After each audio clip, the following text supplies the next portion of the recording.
LT grade biology classes की series में topic है पादप रोग विज्ञान अथवा प्लांट पैथोलॉजी। तो चलिए इस टॉपिक पर आधारित मोस्ट इंपॉर्टेंट क्वेश्चन आपको करवा देते हैं।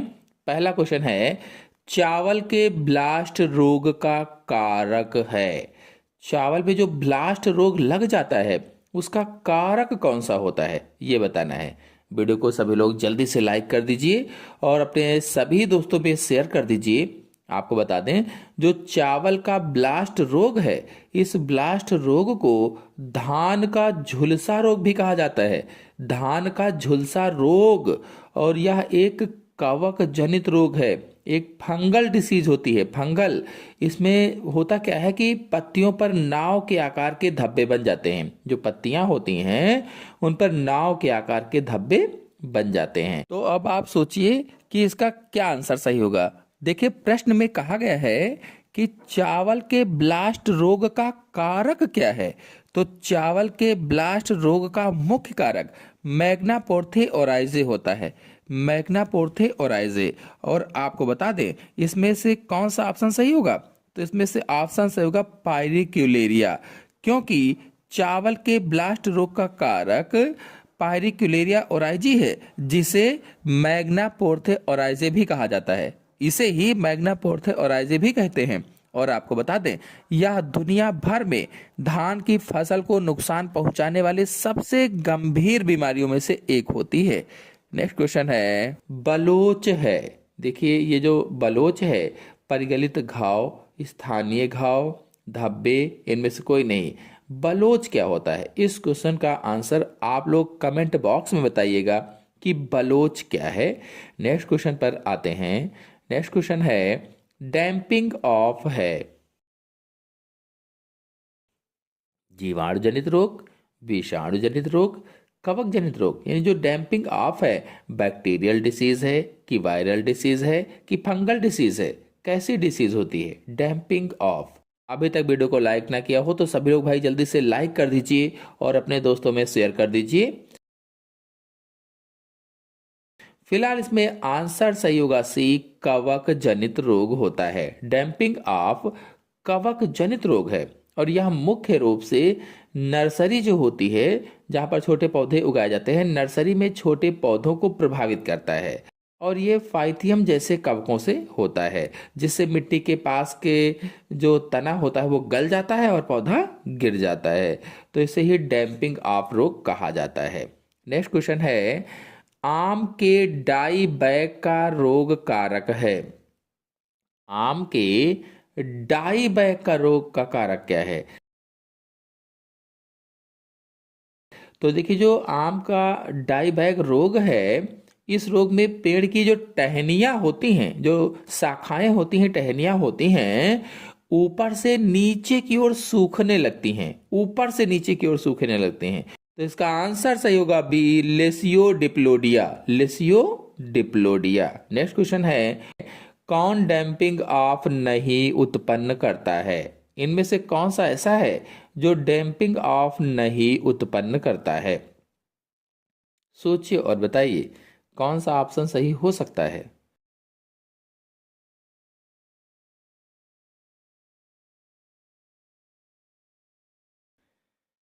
तो इसमें आंसर सही होगा डी, नेक्टिया। जो नेक्टिया है, ये डैम्पिंग ऑफ नहीं उत्पन्न करता है। से सभी जो लिखे गए हैं ये डैम्पिंग ऑफ उत्पन्न करते हैं। डैम्पिंग ऑफ की हिंदी होती आर्द्र पतन, यानी आर्द्र पतन रोग उत्पन्न करते हैं। नेक्स्ट क्वेश्चन है, आग के झुलने ऊतक लक्षण है। आग के झुलने ऊतक लक्षण, फायर ब्लाइट लक्षण कौन सा होता है इसमें से? ब्लास्ट का, कैंकर का, ब्लाइट का, डैम्पिंग ऑफ का? कौन सा आंसर सही हो सकता है? सोचिए और बताइए। जब तक आप लोग सोच रहे हैं, वीडियो को लाइक जरूर कर दीजिए और अपने सभी दोस्तों में शेयर कर दीजिए।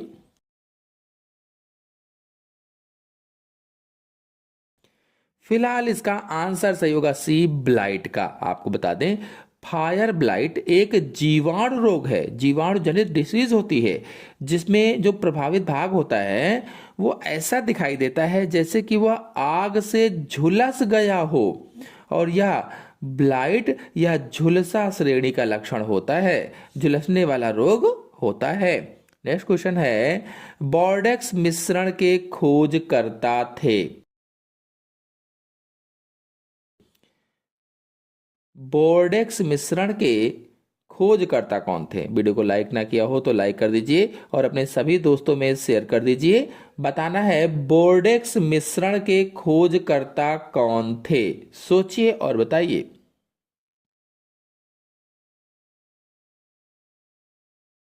तो इसमें ऑप्शन सही होगा बी, मिलारडेट बोर्डेक्स मिश्रण के खोजकर्ता थे। नेक्स्ट क्वेश्चन है, सॉफ्ट रॉट होता है। Soft rot is caused by जीवाणु के कारण, विषाणु के कारण, माइकोप्लाज्मा के कारण, ए और बी दोनों। कौन सा ऑप्शन सही होगा, सोचिए और बताइए। वीडियो को लाइक ना किया हो तो भाई सभी लोग जल्दी से लाइक कर दीजिए। लाइक का कोई भी पैसा नहीं पड़ता है, एकदम फ्री होता है। और अपने सभी दोस्तों में शेयर कर दीजिए। बता दें इसमें आंसर से होगा पहला, जीवाणु के कारण। सॉफ्ट रॉट जो होता है ये जीवाणु के कारण होता है। हालांकि कुछ कवक भी इसे कर सकते हैं, लेकिन अधिकांश जो सॉफ्ट रॉट होते हैं इरविनिया जैसे जीवाणुओं के कारण ही होता है या बैक्टीरिया के कारण होता है, जिससे ऊतक गलकर मुलायम हो जाते हैं। और फिर अगले क्वेश्चन पर आते हैं, पादप के संवहन तंत्र रोग में प्रभावित होता है। संवहन तंत्र प्रभावित होगा कि जनन तंत्र? पादप के संवहन तंत्र रोग में क्या प्रभावित होगा? वैस्कुलर सिस्टम प्रभावित होगा कि रिप्रोडक्शन सिस्टम प्रभावित होगा, कि ए और बी दोनों प्रभावित होंगे? तो आंसर सही होगा इसमें से पहला, संवहन तंत्र या वैस्कुलर सिस्टम प्रभावित होता है। आपको बता दें संवहन तंत्र में जाइलम और फ्लोएम आते हैं, ये संवहनी ऊतक कहलाते हैं, जाइलम और फ्लोएम। और संवहन तंत्र के प्रभावित होने से पानी और पोषक तत्वों का संचार रुक जाता है और पौधा मुरझा जाता है। भाई जो जाइलम था वो जड़ों द्वारा अवशोषित जल और खनिज पदार्थ को पेड़ पौधों के विभिन्न भागों तक पहुंचा रहा था, और जो फ्लोएम था पत्तियों में बने भोजन को पेड़ पौधों के विभिन्न भागों तक पहुंचा रहा था।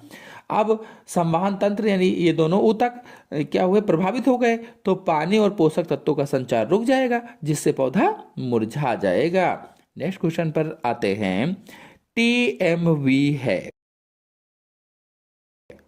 टीएमवी क्या है? तो आपको बता दें जो टीएमवी है, T for tobacco, M for mosaic, V for virus. तो टीएमवी टोबैको मोजैक वायरस होता है, लेकिन इसमें कैसा वायरस होता है ये बताना है। सिंगल स्टैंडर्ड होता है कि डबल स्टैंडर्ड होता है, कि DNA single standard, double standard, तो क्या होता है ये सोचकर बताइए आप सभी लोग जल्दी से। तो इसमें आंसर सही होगा पहला, एसएसआरएनए वायरस होता है। एसएसआरएनए यानी सिंगल स्टैंडर्ड आरएनए होता है। आपको बता दें तंबाकू मोजैक वायरस में आनुवांशिक पदार्थ के रूप में एक लड़ी के रूप में आरएनए यानी एसएसआरएनए पाया जाता है। नेक्स्ट क्वेश्चन है, कॉलीफ्लावर मोजैक वायरस किस कुल का है?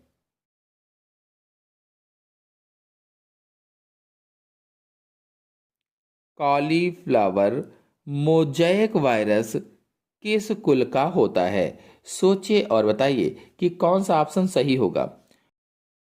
आप लोग बताइएगा। हम आपको इसमें दो ऑप्शन बता रहे हैं, सी और डी। इनमें से कौन सा आंसर सही होगा सभी लोग कमेंट बॉक्स में बताइएगा। नेक्स्ट क्वेश्चन है, पादप विषाणु की ज्ञात किस्में हैं। पादप विषाणु की ज्ञात किस्में कौन सी होती हैं? चार ऑप्शन आपके सामने दिए गए हैं, सोचिए और बताइए कि कौन सा ऑप्शन सही हो सकता है। पादप विषाणु की ज्ञात किस्में। क्वेश्चन है, चेरी में पॉप गाल इसके संक्रमण के कारण होता है। चेरी में पॉप गाल इनमें से किसके संक्रमण के कारण होता है ये बताना है।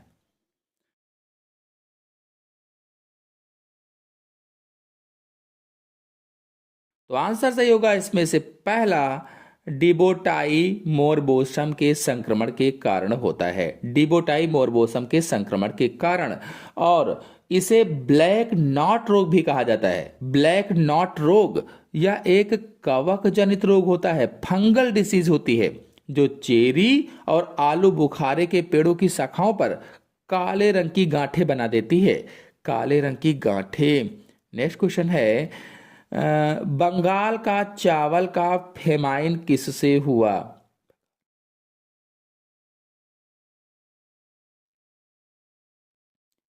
बंगाल का चावल का फेमाइन किससे हुआ?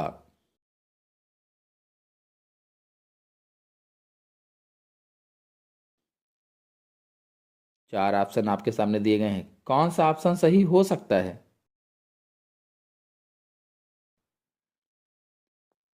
तो आंसर सही होगा इसमें से पहला, हेलमेंथोस्पोरियम से हुआ। हेलमेंथोस्पोरियम से।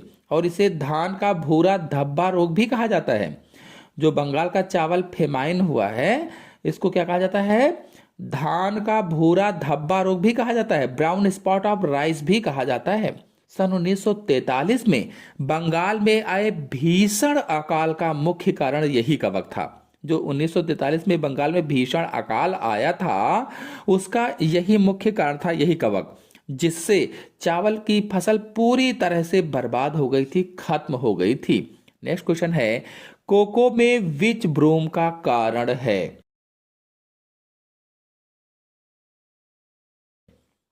कोको में विच ब्रूम का कारण क्या होता है? सोचिए और बताइए कि कौन सा ऑप्शन सही हो सकता है। तो आंसर सही होगा इसमें से पहला, मोनिलियोफोथोरा। जो मोनिलियोफोथोरा है, कोको में विच ब्रूम का कारण होता है। यानी कि इस रोग में कोको के पेड़ की जो टहनियां होती हैं, झाड़ू जैसी दिखाई देने लगती हैं, झाड़ू जैसे। और यह दक्षिण अमेरिका में कोको उत्पादन के लिए एक बड़ी समस्या बना हुआ है। नेक्स्ट क्वेश्चन है, नेक्रोसिस है।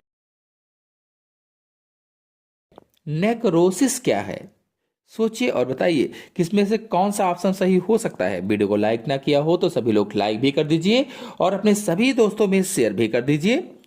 फिलहाल इसका आंसर सही होगा पहला, ऊतक की मृत्यु।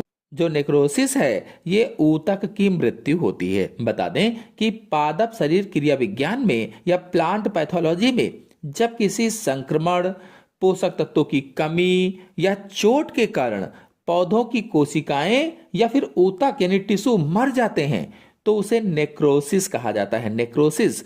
और इसमें प्रभावित हिस्सा अक्सर काला या भूरा पड़ जाता है। नेक्स्ट क्वेश्चन है, क्रूसीफेरी क्लब रूप में रोग का कारक है। क्रूसीफेरी क्लब रूप में रोग का कारक क्या है बताना है। चार ऑप्शन आपके सामने दिए गए हैं, कौन सा ऑप्शन सही हो सकता है? क्लब रूट का कारण। सोचिए और बताइए कि इसमें से कौन सा आंसर सही होगा। तो आंसर सही होगा इसमें से बी, प्लाट मोडियोफेरा। प्लाट मोडियोफेरा जो है, ये रोग का कारक होता है और यह सरसों कुल के पौधों जैसे गोभी है, मूली है आदि की जड़ों को प्रभावित करता है। जो क्रूसीफेरी के पौधे होते हैं जैसे गोभी, मूली आदि की जड़ों को या रूट को प्रभावित करता है और इससे जड़ें सूखकर गदा जैसी हो जाती हैं, क्लब सेप हो जाती हैं, गदा जैसी या क्लब सेप। नेक्स्ट क्वेश्चन है, एक रोगग्रस्त पादप में विषाणु मुक्त क्लोन उत्पादन में पादप के किस भाग का संवर्धन किया जाता है? एक रोगग्रस्त पादप है या पौधा है, उसमें विषाणु मुक्त क्लोन उत्पादन में पादप के किस भाग का संवर्धन करते हैं? तो कौन सा आंसर इसमें सही होगा? सोचिए और बताइए।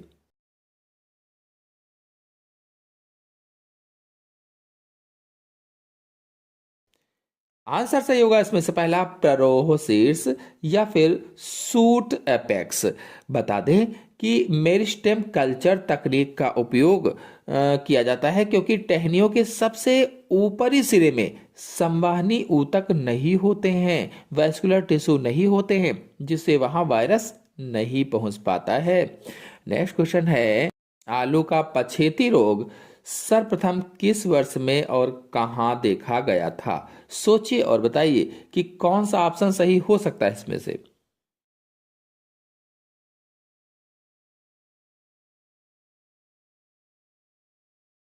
तो ऑप्शन सही होगा इसमें से डी, इनमें से कोई नहीं। कहने का मतलब यह है कि आलू का पछेती झुलसा रोग ऐतिहासिक रूप से सन 1840 के दशक में देखा गया था। 1840 के दशक में मुख्यतया 1845 में आयरलैंड और यूरोप में भीषण अकाल का कारण बना था।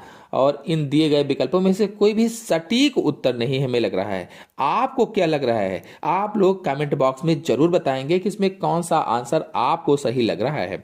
नेक्स्ट क्वेश्चन है, आलू की पछेती अंगमारी रोग किससे प्रभावित होता है?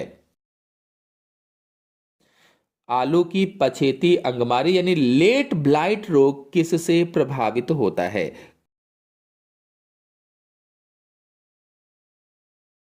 कौन सा आंसर इसमें से सही होगा? सोचिए और बताइए।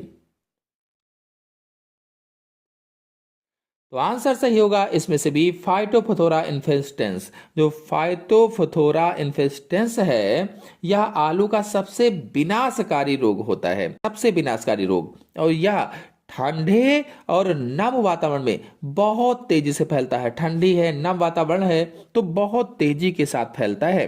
नेक्स्ट क्वेश्चन है, पिछेती रोग फैलने के लिए आवश्यक है? पिछेती रोग फैलने के लिए क्या आवश्यक होता है? कौन सा आंसर इसमें से सही होगा? सोचिए और बताइए।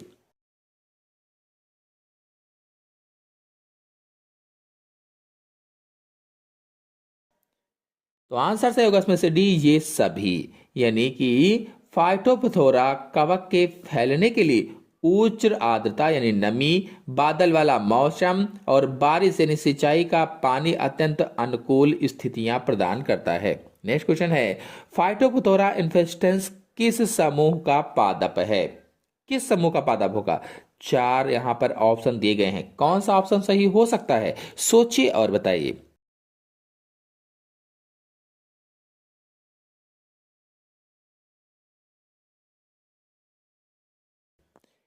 ऑप्शन सही होगा इसमें से भी उमाइकोटिना। उमाइकोटिना समूह का पादप है। बता दें, फाइटोप्थोरा इन्फेस्टेंस एक कवक जैसा जीव होता है जिसे ओमाइसिटीज वर्ग में रखा गया है, और उन्हें वाटर मोल्ड्स भी कहा जाता है। Water moulds.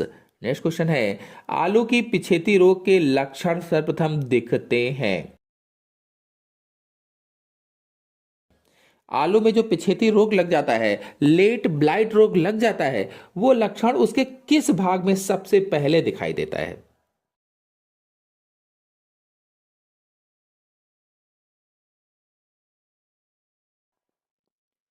तो आंसर सही होगा इसमें से सी, पत्तियों में। इस रोग के शुरुआती लक्षण निचली पत्तियों के किनारों और सिरों पर छोटे पानी से भीगे धब्बों के रूप में दिखाई देता है। नेक्स्ट क्वेश्चन है, आलू का अगेती झुलसा रोग उत्पन्न होता है? आलू का अगेती झुलसा रोग किससे उत्पन्न होता है? कौन सा आंसर सही होगा? सोचिए और बताइए।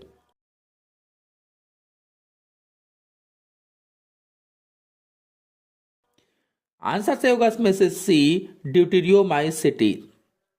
आंसर सही होगा इसमें से सी, अल्टरनेरिया सोलेनाई द्वारा उत्पन्न होता है। और आपको बता दें, यह एक कवक रोग के कारण होता है, फंगल डिसीज होती है, जिसका नाम अल्टरनेरिया सोलेनाई है। इसके धब्बों में टारगेट बोर्ड जैसी धारियां दिखाई देती हैं।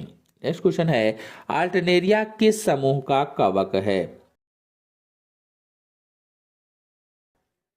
अल्टरनेरिया किस समूह का कवक होता है? सोचिए और बताइए।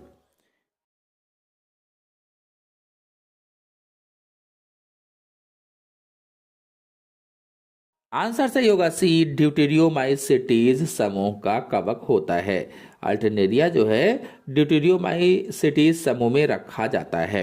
नेक्स्ट क्वेश्चन है, आलू की झुलसा रोग का द्वितीयक संक्रमण होता है? आलू की झुलसा रोग का द्वितीयक संक्रमण किसके द्वारा होता है? कोनेडिया द्वारा, जोस्पोर द्वारा, ओस्पोर द्वारा, इनमें से कोई नहीं। कौन सा आंसर सही हो सकता है? सोचिए और बताइए।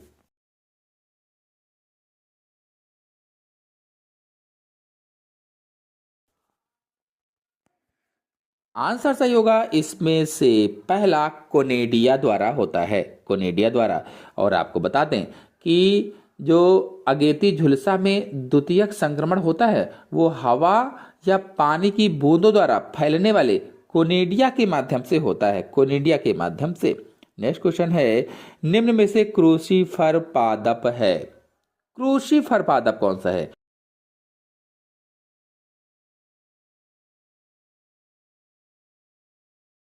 मूली, सरसों और राई सभी ब्रेसिकेसी या पुराना नाम अगर कहा जाए तो क्रूसीफेरी परिवार के सदस्य होते हैं, इसलिए इसमें आंसर सही होगा डी, ये सभी। नेक्स्ट क्वेश्चन है, क्रूसीफर पादप का कौन सा भाग स्वेद कीट रोग से अप्रभावित रहता है?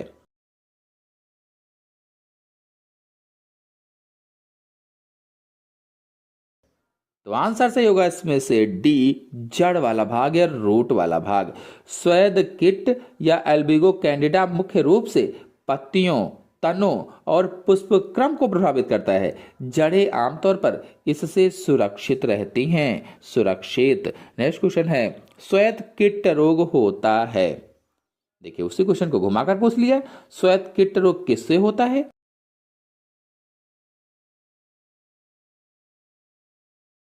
व्हाइट रस्ट रोग किससे होता है? तो व्हाइट रस्ट रोग एल्बिगो कैंडिडा से होता है, एल्बिगो कैंडिडा से, पहला ऑप्शन सही होगा।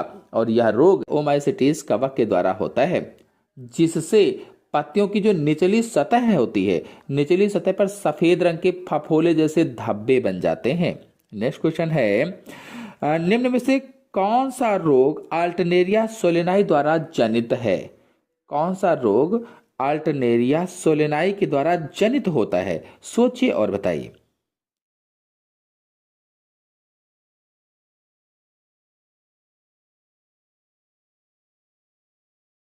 आंसर से होगा इसमें से पहला, आलू का अगेती झुलसा रोग।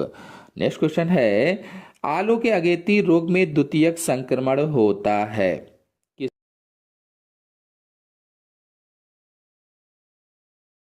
किसके द्वारा होगा? सोचिए और बताइए। तो आंसर से होगा इसमें से पहला, कोनेडिया द्वारा होता है, यानी इस कवक के कोनेडिया हवा के माध्यम से एक पौधे से दूसरे पौधे पर जाकर संक्रमण फैलाते हैं। नेक्स्ट क्वेश्चन है, एल्बिगो कैंडिडा रोग उत्पन्न होता है, एल्बिगो कैंडिडा रोग किससे उत्पन्न होता है? चार ऑप्शन आपके सामने दिए गए हैं। नेक्स्ट क्वेश्चन है, क्रूसीफर्स के श्वेत कीट रोग के कारण सरसों के पादप का सबसे ज्यादा कौन सा भाग प्रभावित होता है? श्वेत कीट के कारण सरसों के पुष्प का सबसे ज्यादा भाग कौन प्रभावित होता है? पत्तियां, फल, पुष्पक्रम, फूल, कौन सा आंसर सही होगा? सोचिए और बताइए। आंसर सही होगा इसमें से सी, पुष्पक्रम। यद्यपि यह पत्तियों पर धब्बे बनाता है, लेकिन जब यह पुष्पक्रम यानी फूलों वाले भाग को प्रभावित करता है तो वहां अतिवृद्धि हो जाती है, और जिससे फूल और डंठल फूलकर विकृत हो जाते हैं। इससे पैदावार सबसे बुरा असर पड़ता है, पैदावार पर। नेक्स्ट क्वेश्चन है, गेहूं में काली कीट रोग होता है, ब्लैक स्टेम रस्ट रोग किसके द्वारा होता है? सोचिए और बताइए कि कौन सा ऑप्शन सही हो सकता है।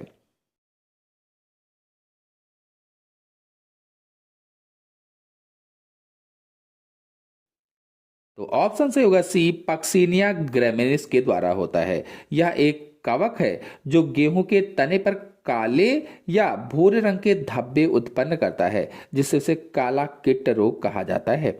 नेक्स्ट क्वेश्चन है, गेहूं में स्लथ कंड रोग होता है, स्लथ कंड रोग किसके द्वारा होता है? सोचिए और बताइए।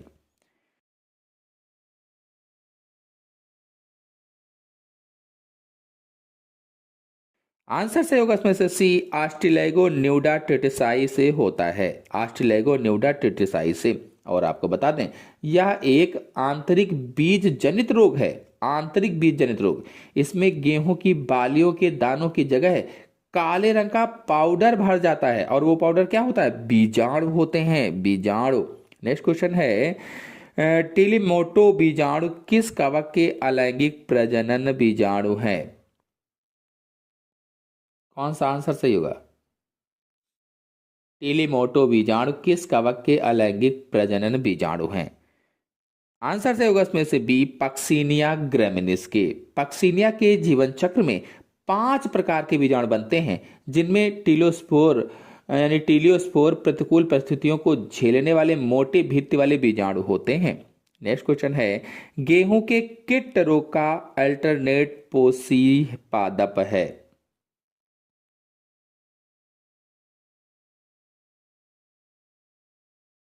कीट रोग का अल्टरनेट पोषी पादप यानी व्हाइट रस्ट रोग का अल्टरनेट होस्ट बताना है।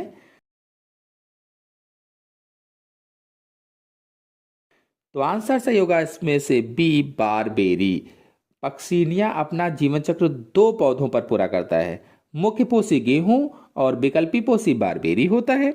नेक्स्ट क्वेश्चन है, भारत में गेहूं का कीट रोग मुख्यतया फैलता है? कीट रोग मुख्यतया किसके द्वारा फैलता है?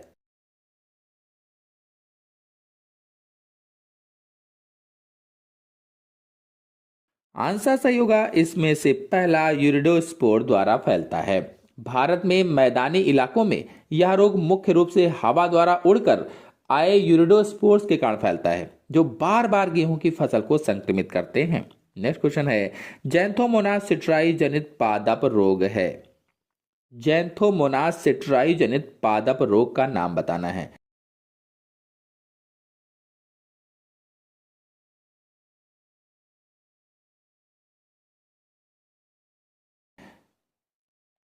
आंसर सही होगा इसमें से पहला, सिट्रस कैंकर। और यह जीवाणु जनित रोग होता है, बैक्टीरियल डिसीज होती है, जो नींबू प्रजाति के फलों, नींबू है, संतरा है आदि की पत्तियों, टहनियों और फलों पर खुरदरे धब्बे बनाता है, खुरदरे धब्बे। नेक्स्ट क्वेश्चन है, बैंगन की पत्तियों के लघुपर्ण रोग का रोग जनक है?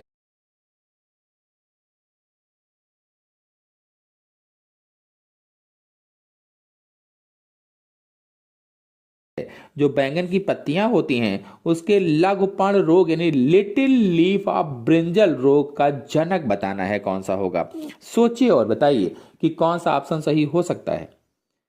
तो ऑप्शन सही होगा इसमें से बी, माइकोप्लाज्मा होता है।